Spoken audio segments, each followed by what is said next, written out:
সেনাবাহিনী কি চাচ্ছে, সেনাবাহিনী কি আসলেই ক্ষমতা নিতে চাচ্ছে কিনা। দেখেন, প্রথম কথা হচ্ছে যে সেনাবাহিনী 5 তারিখে কোন পরিস্থিতিতে শেখ হাসিনাকে যেতে, আপনারা এর আগে শুনেছেন বুকে পাথর চাপা দিয়ে সেনাপ্রধান তার এটা করতে হয়েছে 5 তারিখের ঘটনাগুলো, এটা কিন্তু বাস্তব কথা।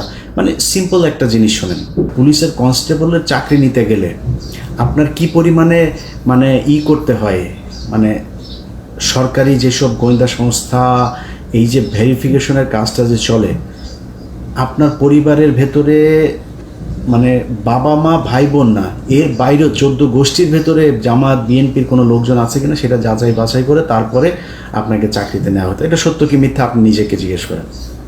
যদি তাই হয়, শেখ হাসিনার চোখের সামনে সেনাপ্রধান ওয়াকার, মানে শেখ হাসিনার পছন্দগুলো কি আপনি বলেন? শেখ হাসিনার পছন্দ হচ্ছে ওই নিজাম হাজারি, শেখ হাসিনার পছন্দ হচ্ছে এই শামীম ওসমান, শেখ হাসিনার পছন্দ ওই যে কুমিল্লার বাহার, যত মানে জাউরার যত শ্রেষ্ঠ মানে প্রো ম্যাক্সের একদম সর্বশেষ ভার্সন যেটা আছে, সব শেষ ভার্সন হচ্ছে শেখ হাসিনার পছন্দ। এর আশপাশে কোনোদিন ভালো মানুষের কোথাও এই জায়গা দেয় না। তো এর মতো একটা জাউরা এই যে ওয়াকারের মতো একজনকে এখানে বসাবে, আপনার মনে হয় সেনা প্রধান এ যে কোনো সময় চাইলেই সরকার পতন ঘটাইতে পারে, আমাদের সাবকন্টিনেন্টের প্রেক্ষাপটে যদি চিন্তা করা যায়। তাকে যাচাই বাছাই না করে শেখ হাসিনা ভুল করেছে সেনা প্রধানকে বসিয়ে, এটা মনে করার কোনো কারণ নাই। মানে গোয়েন্দা সংস্থা না, খালি শেখ হাসিনা যদি ভুল করেও ভারত তো ভুল করবে না। শেখ হাসিনার এই ধরনের পদগুলো, এই পদায়ন কারা করতো? ভারত থেকে করতো। এমপি মন্ত্রী কে কোথায় বসবে গুরুত্বপূর্ণ জায়গায়, পুলিশের বিভিন্ন শাখায়, সব ভারতের দেয়া। তো ভারত তার ব্যাপারে জানে না, না জেনেই তাকে এখানে বসিয়েছে। ওয়াকার মনে প্রাণে একজন আওয়ামী প্রেমী, যেটা সে আগে বলেছে, বুকে পাথর চাপা দিয়ে তারপরে তিনি 5 তারিখের এগুলো করেছেন, ওইটাই হচ্ছে বাস্তবতা। তো এই ব্যক্তির যদি আপনি কোনো চিন্তা ভাবনা ধারণা সব বাদ দিয়ে আপনি নিজে থেকে মানে একদম সায়েন্সের মতো যদি তাকে করতে চান, ল্যাবরেটরিতে যদি টেস্ট করতে চান, তো ল্যাবরেটরি টেস্টে আপনাকে প্রথম করতে হবে, এই যে হাসিনা 9 মাস ধরে অনেক বক্তব্য দেখেছেন, কিন্তু এর মানে মুখ কিন্তু যথেষ্ট মানে কি বলবো, যে ও কথা না বললে পারেন, ও কথাই কিন্তু এই যে এই পতন টতন যা কিছু হলো সব কিন্তু এর কথাই। এর মুখ থেকে গেল 9 মাসে আপনি আজ পর্যন্ত শুনেছেন ওয়াকার সম্পর্কে কোনো খারাপ কথা, ওয়াকারের বিরুদ্ধে কোনো অভিযোগ? গত 3 বছর ধরে ইউনূসকে নিয়ে শেখ হাসিনার এত কথা কেন, এত শত্রুতা কেন? কারণ হাসিনা জানতো যে ইউনূস কিছু একটা ভেতরে ভেতরে করছেন, বা পশ্চিমাদের যেই চিন্তা ভাবনা সেটা তিনি জানতেন, এটা জেনেই কিন্তু তিনি এগুলো করেছেন। অতএব হাসিনার মুখ থেকে বের হয়ে যায়। আমি অনেক আগে একটা ভিডিওতে বলেছিলাম যে হাসিনার সামনে কি করবে, কি ঘটছে ভেতরে, এটা হাসিনার মুখ দিয়ে বের হয়ে যায়। হাসিনা এটা চুপ করে মুখে রাখতে পারে না।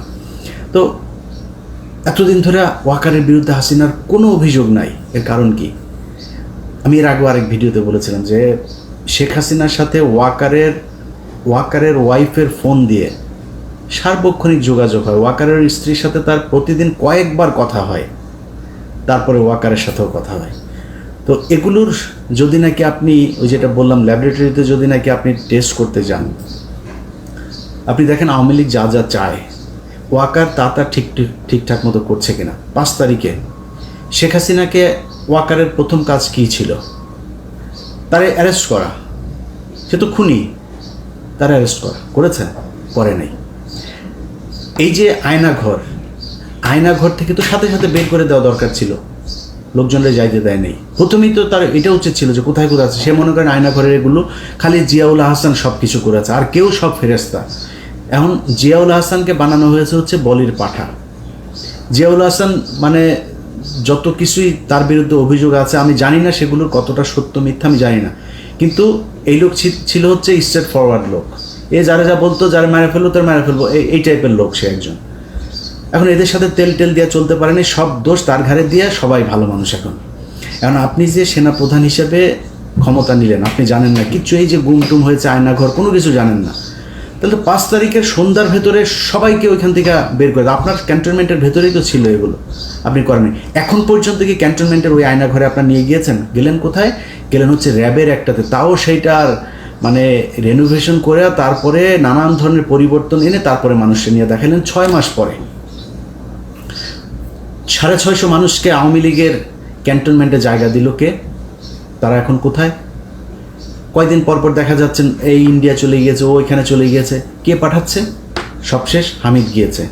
আপনার মনে হয় পুলিশের একজন এসপিকে সেটার জন্য দায়ী করা হচ্ছে? এমনকি এসবির যে প্রধান, তার দায় আছে, অবশ্যই তার দায় আছে। সে এসবির প্রধান, নো ডাউট যে সে কখনোই আওয়ামীপন্থী লোক না, সে আওয়ামী লীগের দ্বারা নির্যাতিত লোক, কোনো সমস্যা নেই, কিন্তু তিনি এই দায় এড়াইতে পারবেন না। বাট যদি সব কিছুর উপরেই করা হয়, এখানে 100% আর্মি জড়িত। আর্মিকে বাইপাস করে, আর যদি আরেকজন করতে চায় সেটাও ডক্টর ইউনূস, কিন্তু আর্মিকে বাইপাস করে না, তাদের সমর্থন নিয়েই তারপরে করতে হবে।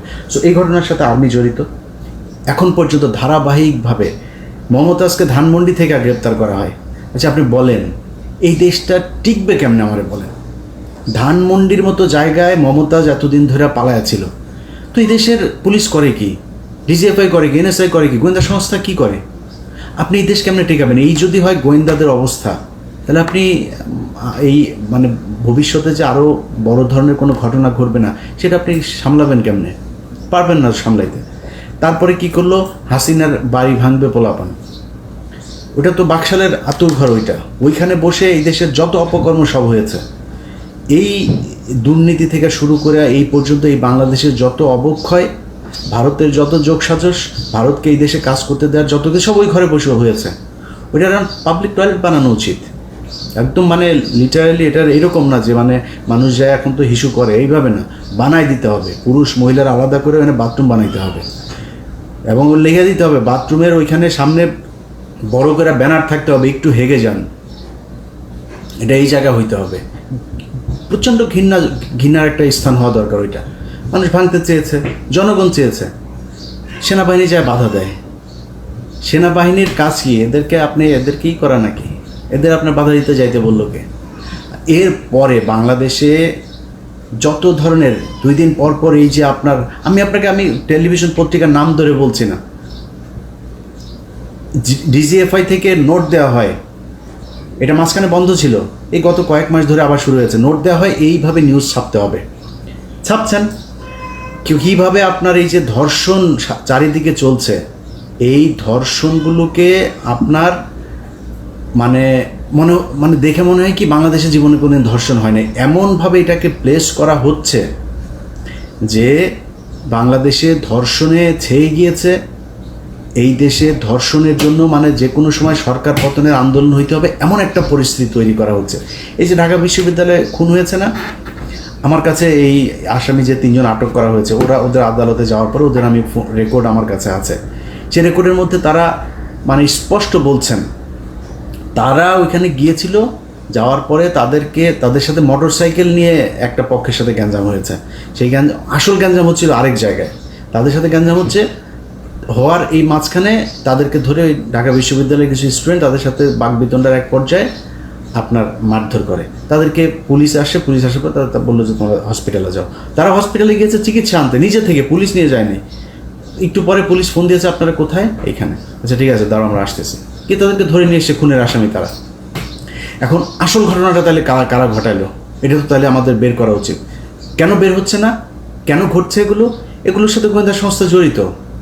তাদের মূল টার্গেট হচ্ছে যেন তেনভাবে বুঝাইয়া দেওয়া যে ইউনূসের এই সরকার হচ্ছে প্রচণ্ড খারাপ একটা সরকার, এবং এদেরকে দিয়ে এই দেশে চলবে না। দিন যত যাচ্ছে তত বুঝাইতে চাচ্ছে যে আরেকটা কিছু দরকার। আরেকটা কি?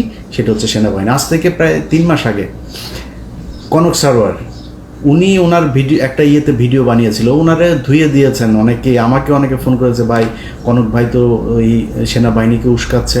ভাই আপনাদের কাছে মনে হইতে পারে যে আমরা বোধহয় কোনো পক্ষকে বোধহয় মানে এই দেশকে মনে হয় রাজনীতি শূন্য করতে চাই, রাজনীতিবিদদের হাতে মনে হয় দেশ যাক, সেটা আমরা চাই না। আমরা চাই হচ্ছে গিয়ে এই দেশের এই তৃতীয় পক্ষ শক্তি এসে তারপর এই দেশ নিয়ে নেক। এত কিছু মনে করার কিছু নাই ভাই।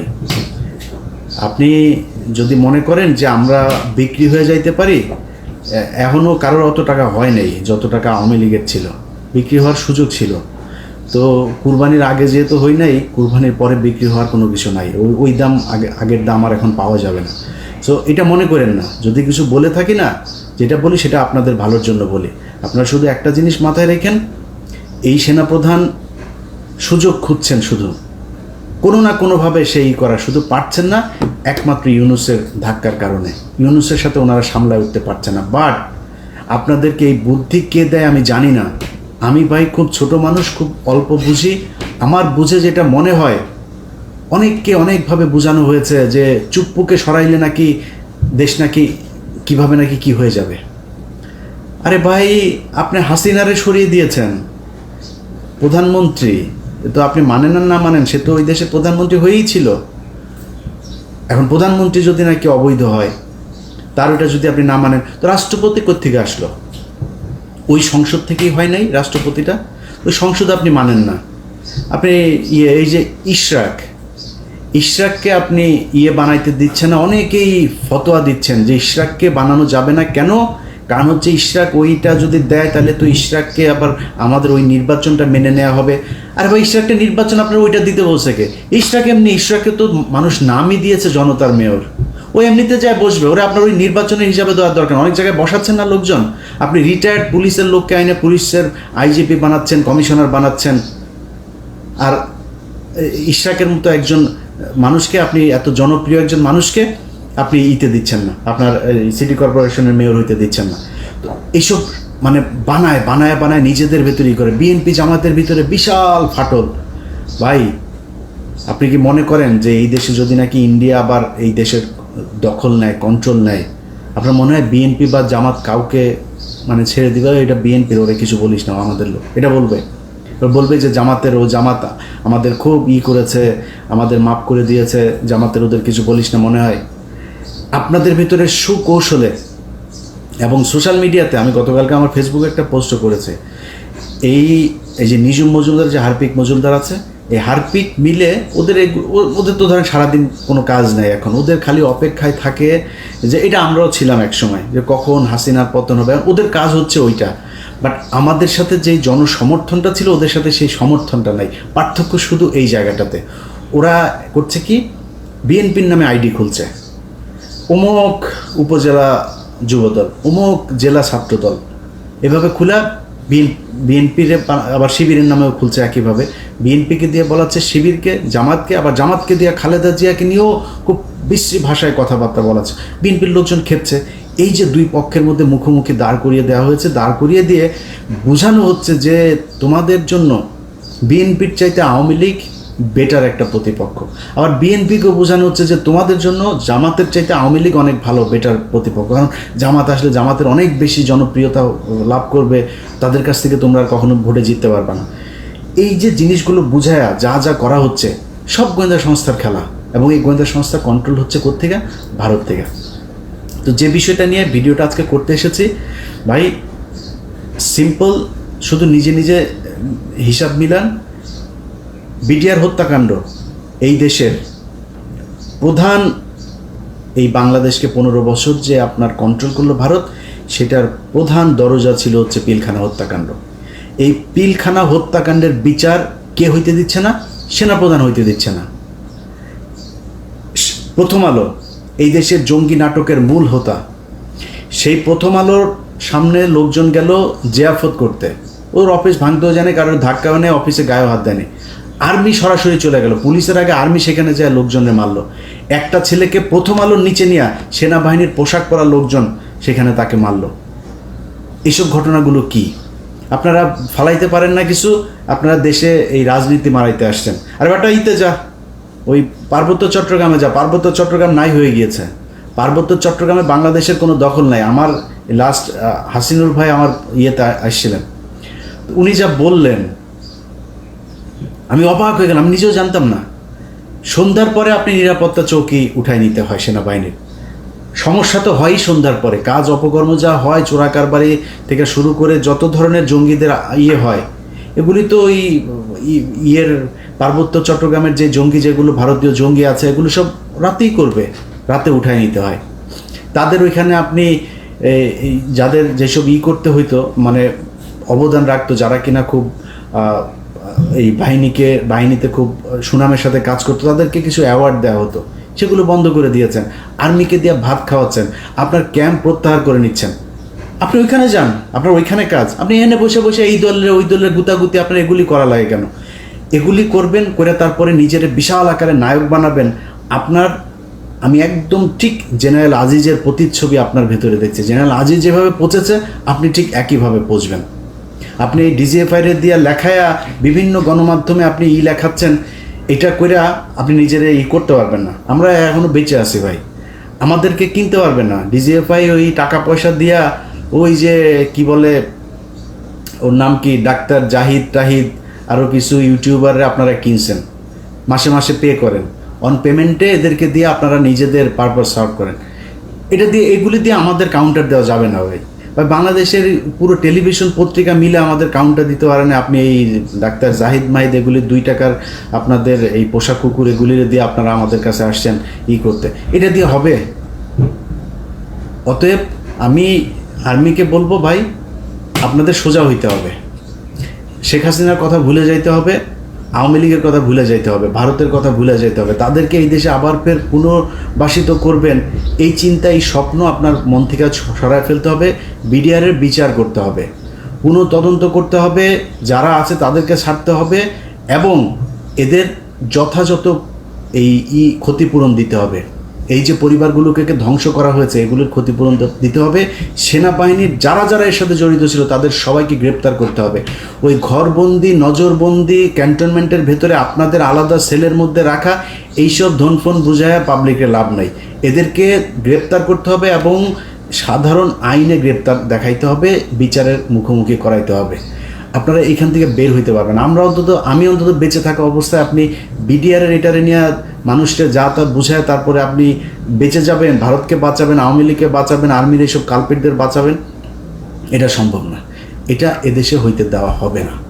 সো আপনাদেরকে সিদ্ধান্ত নিতে হবে, আপনারা কি জনগণের বন্ধু হবেন নাকি আওয়ামী লীগের করে তারপরে 2 দিন পর ঘুচুমুচু করবেন সেনা শাসনের জন্য বাংলাদেশে। আপনার পিছনে জুনিয়র অফিসার যারা আছে তারা এখন খুব অ্যালার্ট। আপনার এই ভেতরের লোকজনই আছে যারা কিনা ওই জায়গায় আর যাইতে চায় না। আর যদি মনে করেন কিছু লোকজন নিয়ে আপনি একটা সিদ্ধান্ত নিয়ে নেবেন, এই দেশের মানুষ ওই জায়গাতে নাই এখন। আপনি খেলার মধ্যে ক্রিকেট খেলায় দেখেন না, একটা পর্যায়ে যায় একটা দল এমন জায়গায় যায় ওখান থেকে আর উঠতে পারে না। আপনাদের অবস্থা এখন তাই, এখান থেকে ধাপ করে উঠতে পারবেন না। আপনার রান দরকার 3 রান, হাতে আছে 7 উইকেট, এদিকে ওভার আছে আরও 27 ওভার। এখান থেকে আপনি ম্যাচ জিতে আনতে পারবেন আবার ফের ঘুরে, ওটা সম্ভব না। অতএব আপনাদের সিদ্ধান্ত নিতে হবে এটা। আর আমি খুব বিনয়ের সাথে বাংলাদেশের বিএনপি এবং জামাত আপনাদের কাছে বলতে চাই, বা ছাত্রদেরকেও বলতে চাই, ভাই আপনাদের ছাত্রদের সাথে খুব খারাপ একটা সম্পর্ক হয়েছিল, নতুন করে তাদের সাথে আমার সম্পর্কটা আবার আমি নিজেই তাদের সাথে শিথিল করেছি, সুন্দর করেছি। অতএব এই সম্পর্কটা তাদের সাথে রাখতে চাই।